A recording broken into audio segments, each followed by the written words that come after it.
welcome to the Learning is Change list, the web series where I get to tackle all of the things that I would like to learn how to change in education in order to create an engine for authentic learning.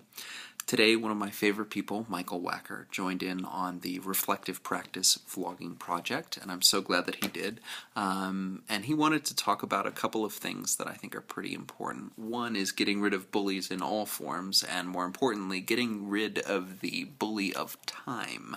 And he put it kind of like this. Time, clocks, calendars. What is going on? They're driving me crazy lately.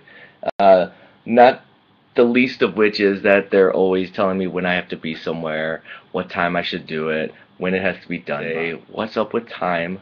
How can we get control of it again? And what happened? When did it become such a vicious bully? So, Michael, you are right. Time is a bully. Time is bullying you into submission, telling you what to do on what day and at what hour. And that sucks. It is a bully because of the way that we have come to think about time, that certain projects take certain amount of hours or certain amount of days, and that's the way that we budget things, because time, in essence, becomes money. And it is a bizarre way to think of a currency, that because you can't be paid in time. If you could be paid in time, you would say, you know what, I would really love to be paid in the amount of time that I can spend with my children. Can you pay me in that?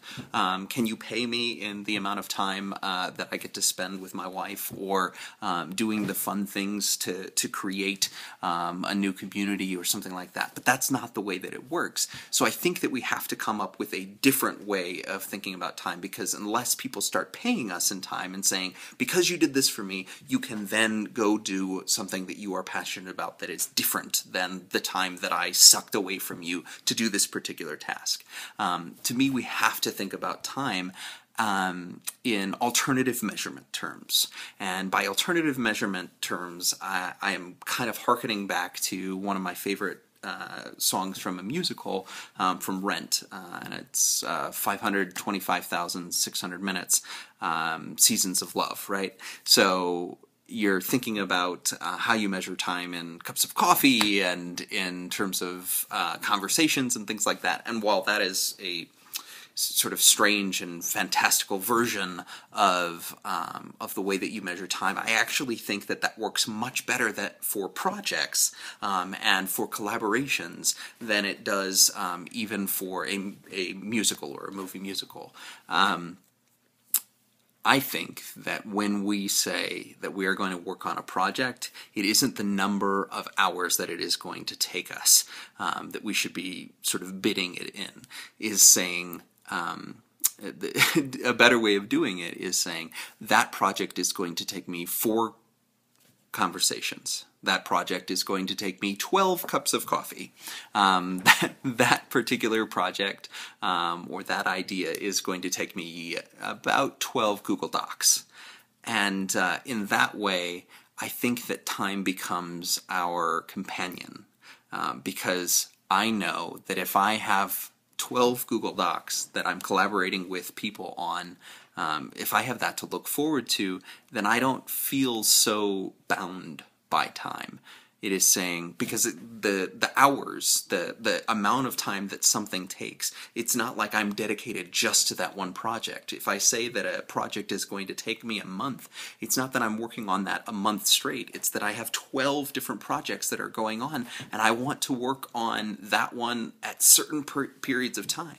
And so it means that I want to have 6 different great conversations about that particular project, and I'm going to do that. That is the amount of time that I am dedicating to it, not because it's a number of hours, but because it's a number of things that actually make sense to me.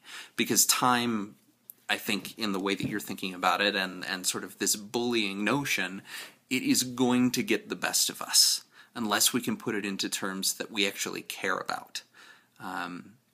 And so that's the thing I'd like to change, is the way that we think about time. And I think that you're bringing it up and changing it from the bully into the companion is really important.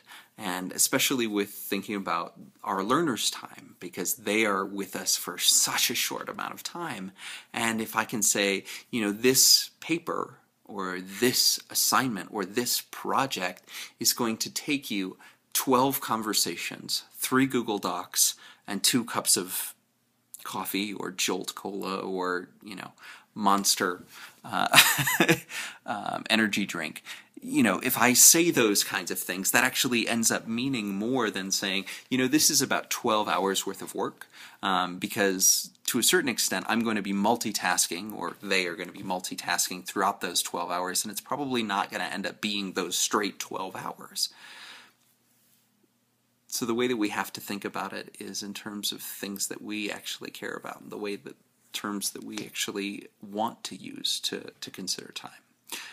So hopefully that makes sense, and if you like that or would like to think through more ways to think about time within your own projects, please comment below or join in the conversation on the Google Plus community.